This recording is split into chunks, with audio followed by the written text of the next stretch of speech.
All right, all right, all right. Good morning, everyone. Welcome to Scripting Thursdays with Ed Laine. I'm going to dive right in because we got a lot to get through. And I can figure out how to share my screen.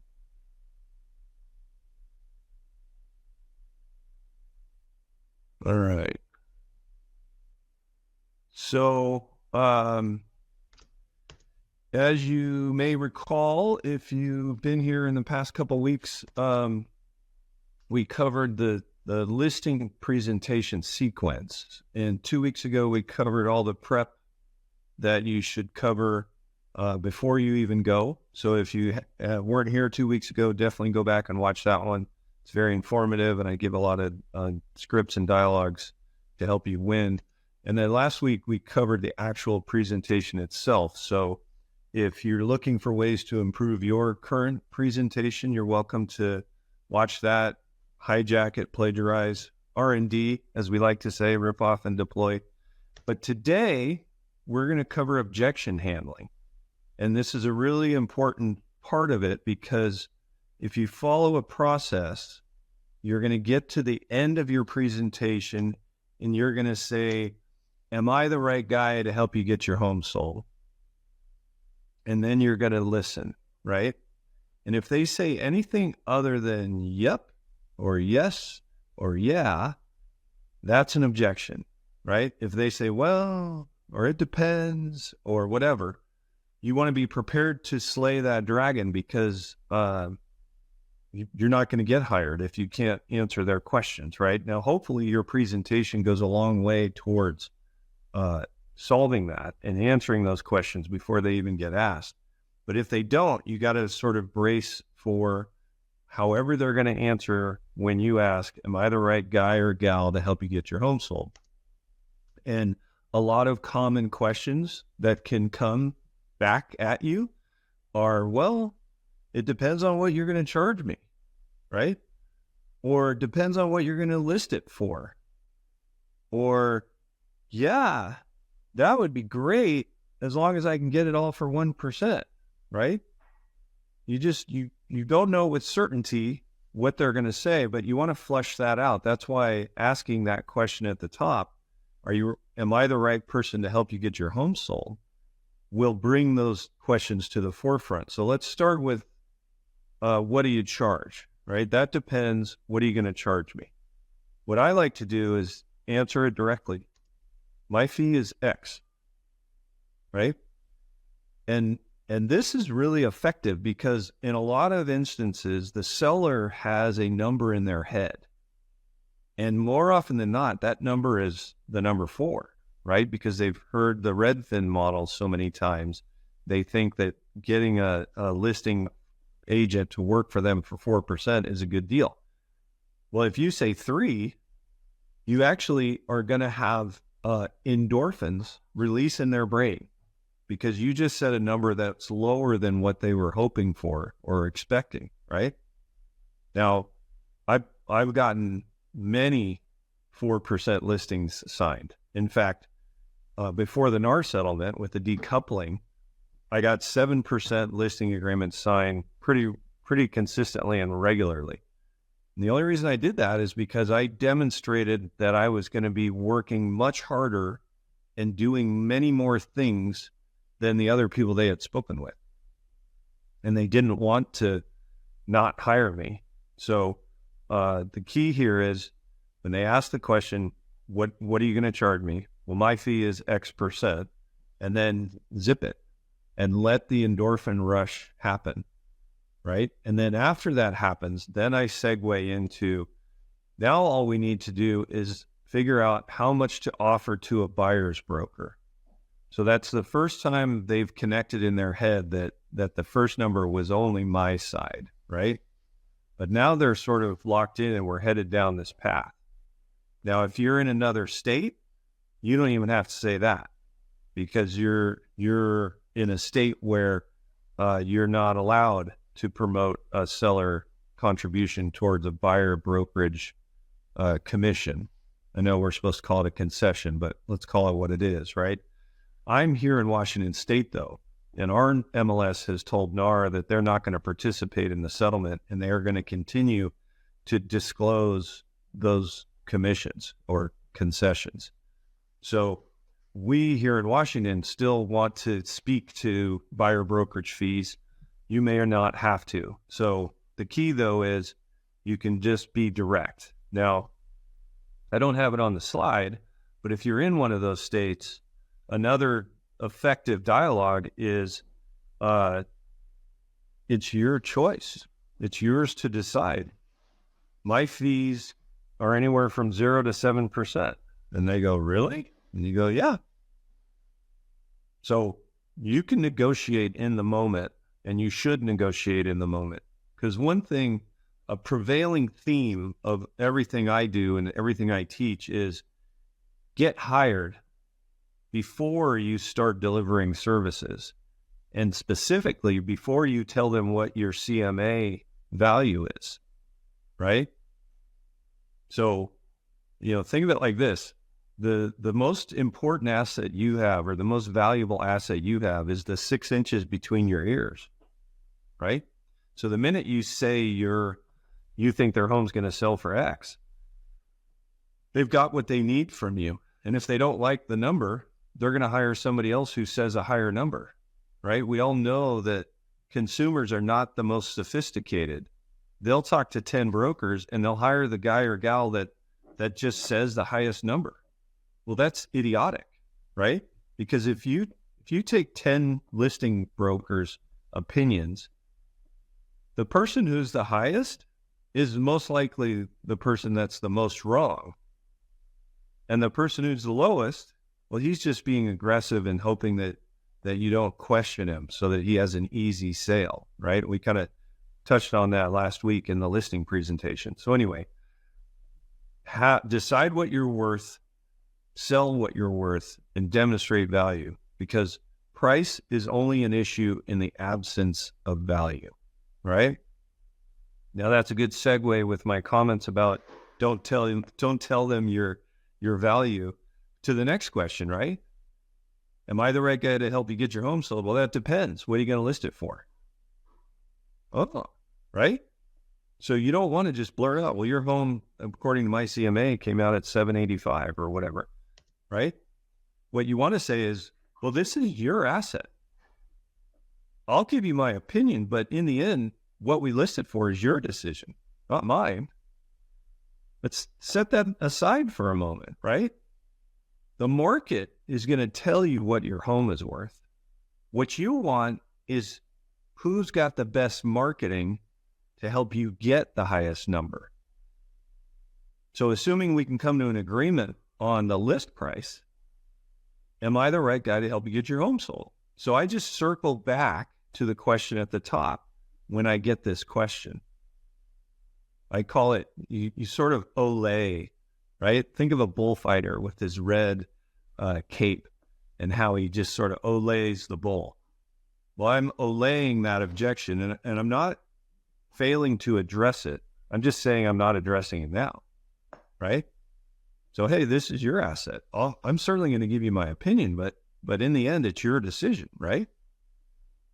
And then my favorite, because of all the discounters in the marketplace, can you do everything you just showed me for just 1%? Right?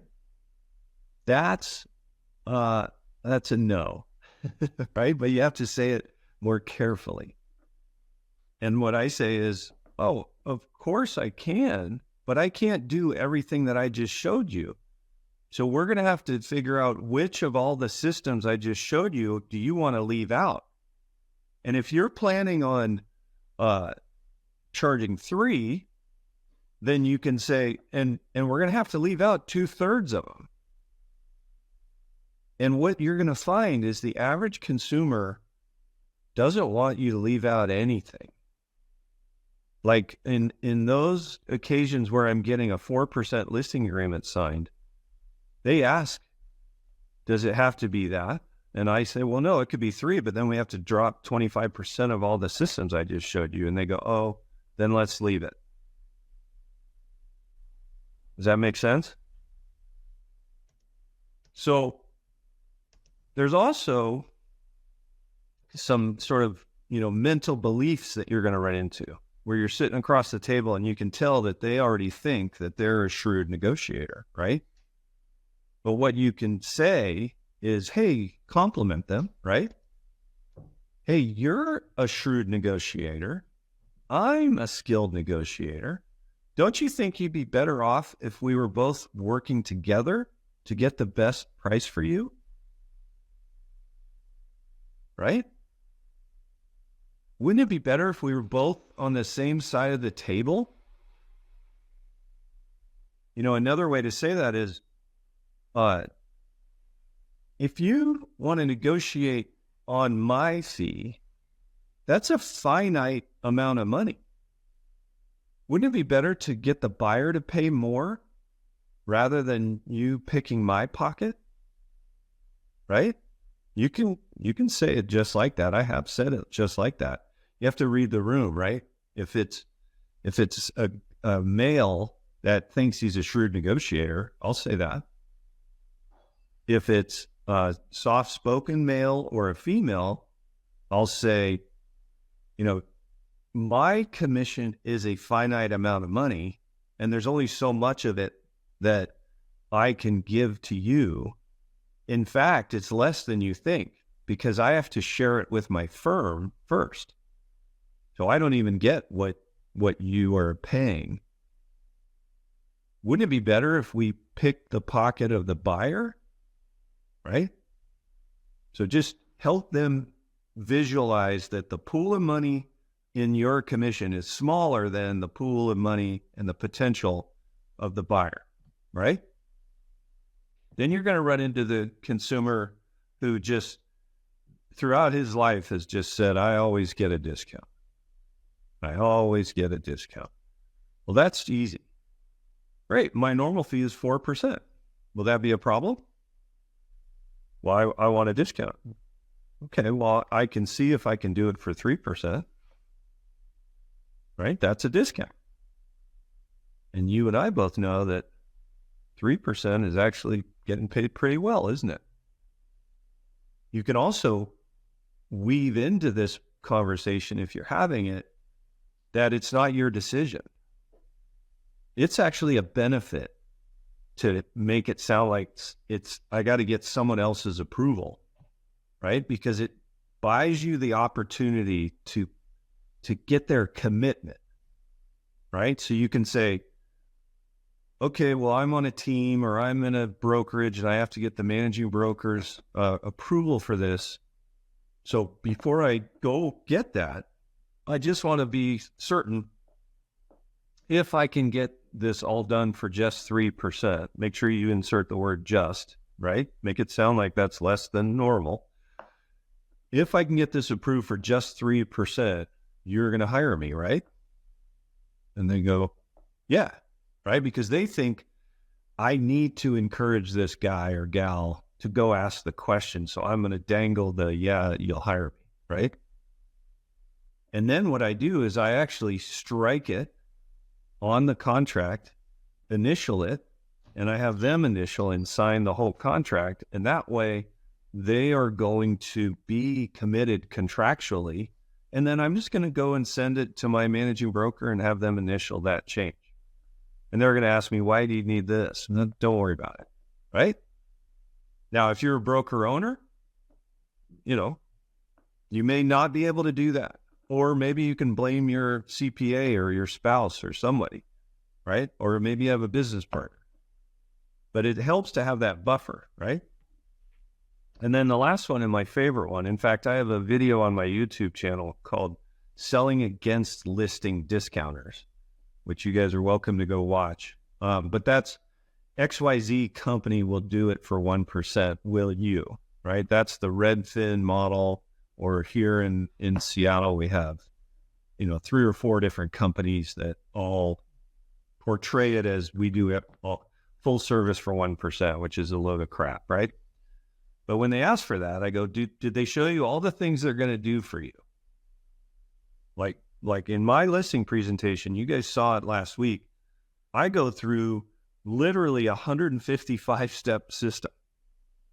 and nobody can touch it, right? So when I ask that question, I already know the answer. Well, yeah, they do a lot, not as much as you, but they do a lot, and they do it all for 1%. Oh, yeah, okay, great. Do you see how more traffic through your home and through, online traffic will equal more showings? More showings will equal more offers, and more offers equals more money. You want them to understand that formula. As straightforward as it is, people don't think about it, right? So the more visibility I get for my listings online, the more people that are going to go to your house. That's what I'm trying to communicate, right? So they're going to feel like, shoot, that discount firm isn't going to do as much as Ed is going to do.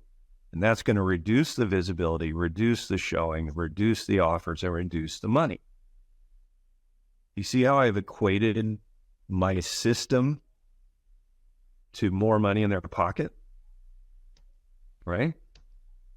So let's talk a little bit deeper or a little bit more about discounters, right? There's a number of ways you could poke holes in the Redfin model. And this is part of what I get into in that video I just mentioned, right? I'm sure they said it's full service, right? But did they show you everything that I showed you that I'm going to do? Everything from online to offline marketing, direct mail, staff, we have a team, all the services we provide, blah, blah, blah, right? Did you see anything different in my program? They're going to have to say yes, right?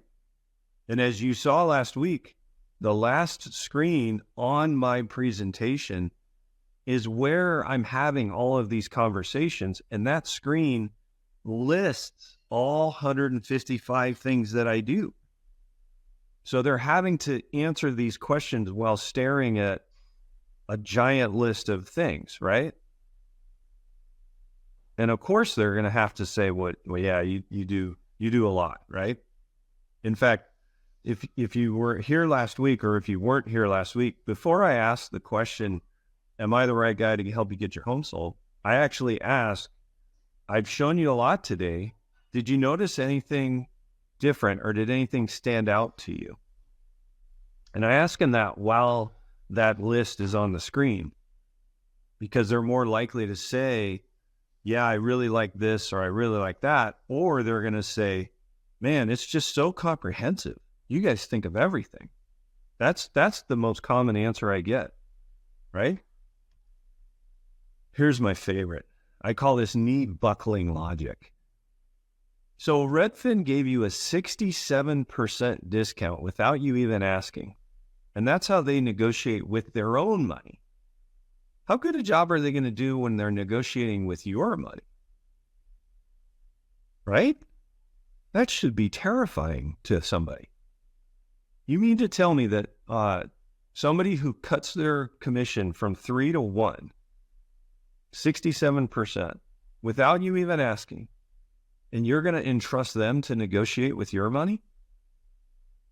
People hear that dialogue and they freak out. They're like, oh my God, you're right. I know, that's stupid. I don't want to do that. You could also say, this is how I make my living by doing a great job for my clients. Do you really want to reach into my pocket and take money out? Think of these objection handlers for sellers that want you to discount as a series. And it's a series that get progressively more aggressive, right?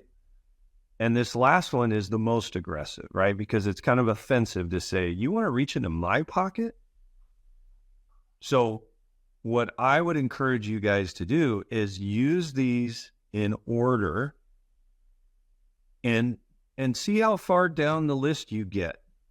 If you get all the way to the end, then you probably are starting to realize I might not get this listing unless I discount, right? And that's okay. Because in the end, you are a business owner and you get to make that decision, right?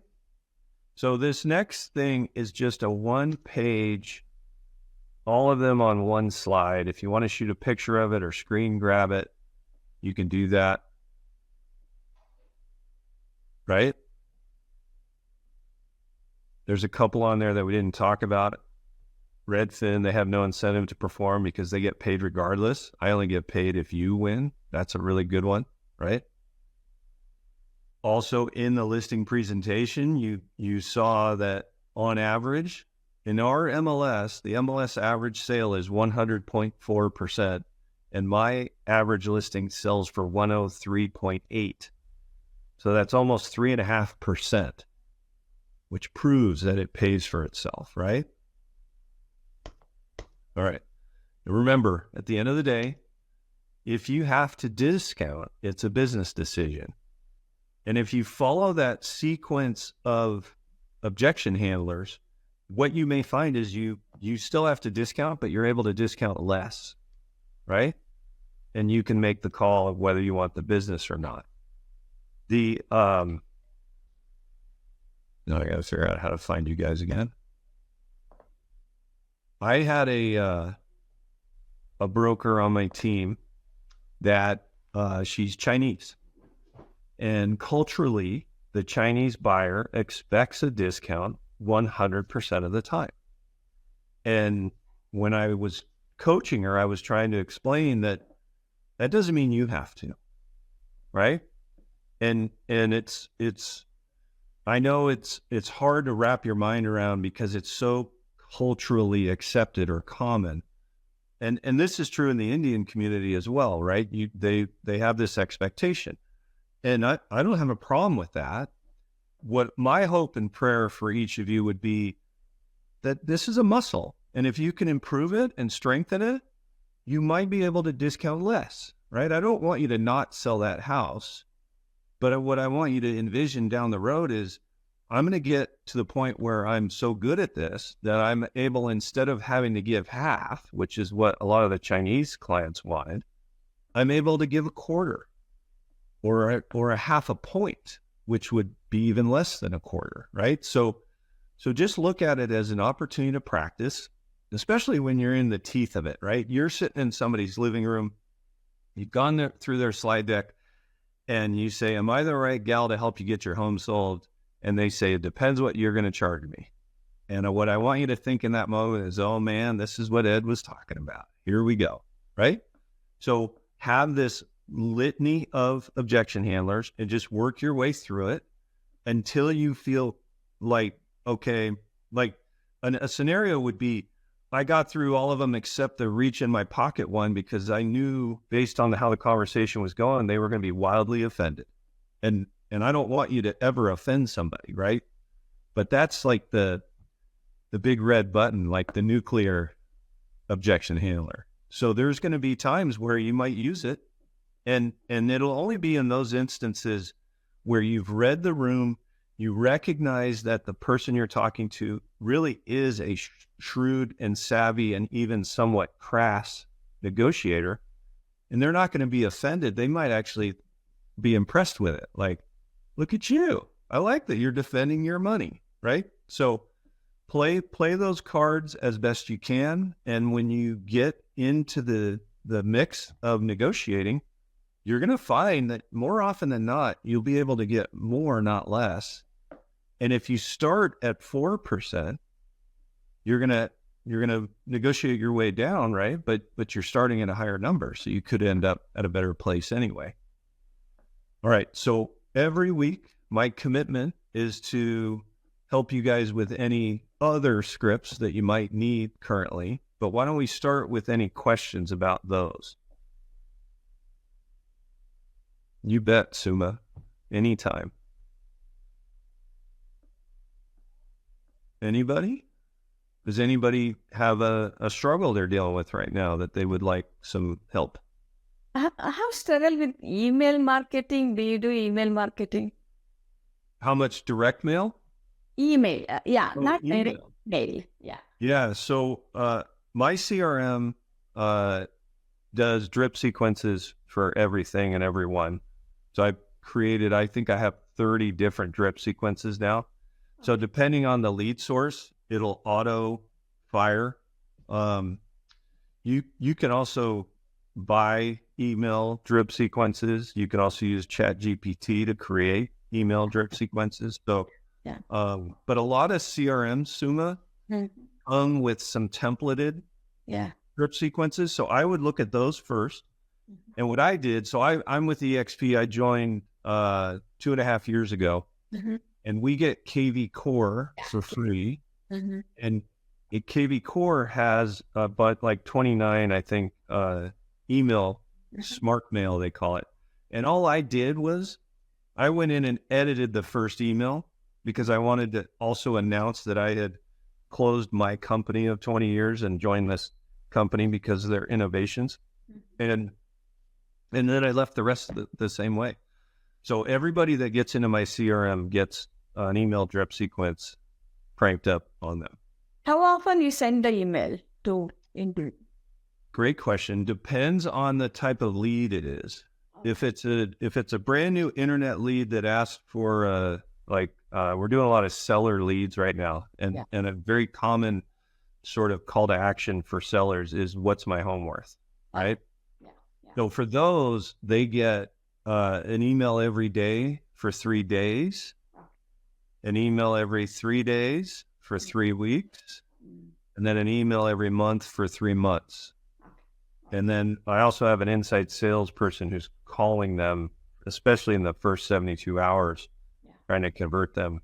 We talked a little bit last week, I think, because it's in the listing presentation, but we talked about the MIT study. Do you remember that? So internet leads, you want to call within 5 minutes.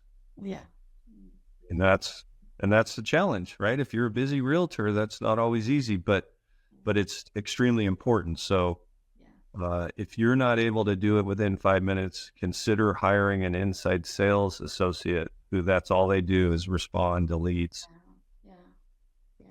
I used to do Zillow, but somehow I didn't get the good return, so I'm not trying to get good leads. Yeah, I philosophically, I've never given a nickel to Zillow.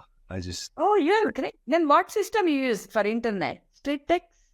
I've done lots of different lead sources. We actually have a database of lead sources. If you go to, so TELT, T-E-L-T is just an acronym for the Ed Laine team. If you go to teltleadsourcedirectory.com, it'll require that you ask for permission. But if you just click on that, I'll give you access to it. And it's a list of like 65 different lead sources. The ones that are in bold, I've successfully closed deals with. And then the other ones, a lot of them I haven't even tried. So I used to try everything, but now, I mean, you know how it is. We get solicited every day by a new lead source. I can't be bothered. I click on report as junk and delete every day because I just stop listening to those. But the ones on that list are all legitimate companies. That is good. You're welcome to play around with it. I'm thinking of trying street text. Did you heard? Sorry, what was that? Street text. Oh, street text. Yes, I did street text. Okay.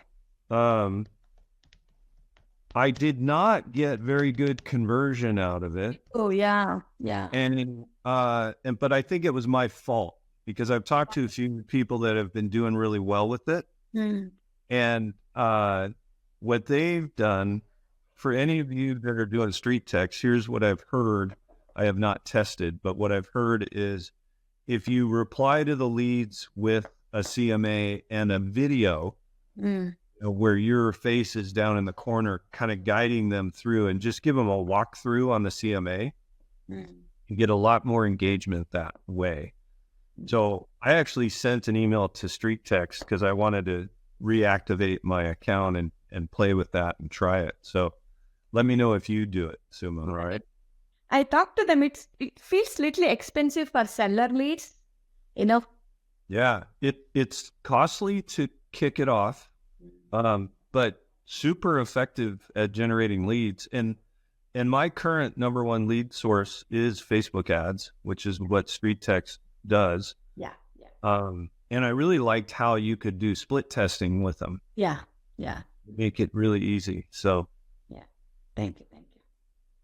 All right. Well, I appreciate all of your joining me and your time. And I will look forward to seeing most of you next Thursday when we do this again. All right. Thank you. Thanks. Have a great day, everybody. Thank you.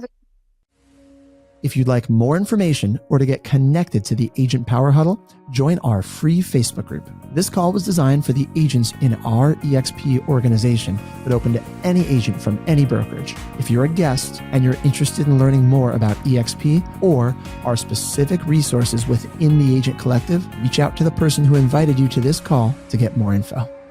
Produced by the Agent Collective Media Network.